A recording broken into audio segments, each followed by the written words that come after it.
farming is often considered the sustainable and eco-friendly alternative to the dairy and meat industry around the world. But all is not as it seems. Soybeans may well be a healthy alternative, but the environmental costs associated with the agriculture of these sought-after beans are costly.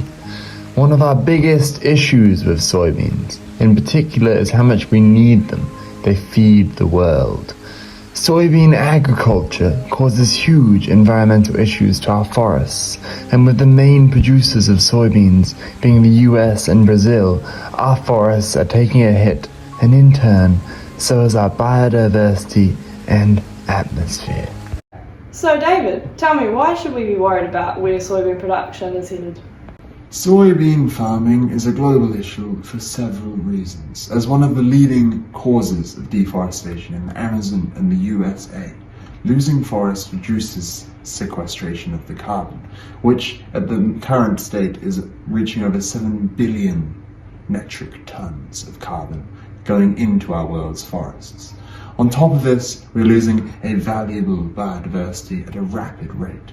In fact, half of the Cerrados savanna has been converted into agricultural land as of 2018. To make matters worse, over in the deep jungles of Amazonia, we are losing creatures such as the jaguar and the blue macaw. Over to Aisha, top-renowned, world-class Kiwi scientist. What are the environmental impacts soybean farming has on the planet? Well, post-industrial revolution, we've observed a rapid increase in global human population, causing food demands to skyrocket. Food production has also led to the expansion of agricultural land and is the main driver of deforestation. Mass soybean production is not only responsible for the disturbance to biodiversity, but it's also a contributor to the global greenhouse gas emissions. Soy-related emissions derive from land use, domestic transport, and industrial processing. On average, 1 kilo of soybean material produces 957 carbon dioxide equivalent. Biggest greenhouse gas emissions come from organic matter breakdown in the soil, which calls for more sustainable agriculture practices. This one's for both of you. So, what steps can we take to reduce our carbon footprint?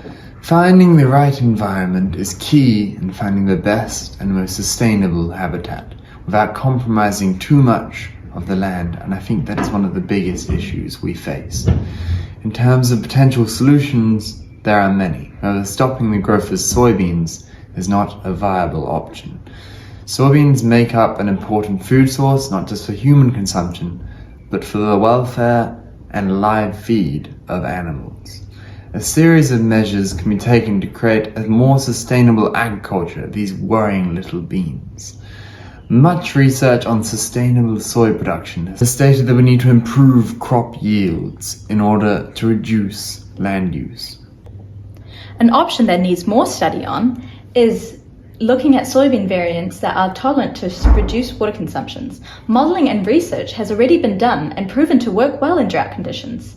Production can be done in areas where land cultivation isn't necessary and overall reducing water consumption. Crop rotation is another viable option that has been looked at for many other food productions. This also increases crop yields whilst improving soil quality. So, what you're telling me is I have to stop guzzling soy milk caramel lattes? I thought I was going to save the planet by being vegan. Well, Rosalie, not quite, but whilst soy productions have shown extensive land cultivation and water use, this is not abnormal for any other food production. Dairy and meat sector are just to blame, but moving to plant-based alternatives can reduce land by 76%. But what is important is to understand the amount of impact an industry has and to find balance amongst those. Issues with high water consumption leads to water scarcity, which is another massive environmental issue. But research has shown other alternatives such as oat, hemp, and pea milk have shown less environmental stress in production. Both plant-based and non-plant-based products have negative impacts, but what we need to do is ensure our practices are less significant to the environment. At the end of the day, if we as a society can't pull together to find a solution to something as simple as a bean, what hope do we have for our future and our children's future? David, out.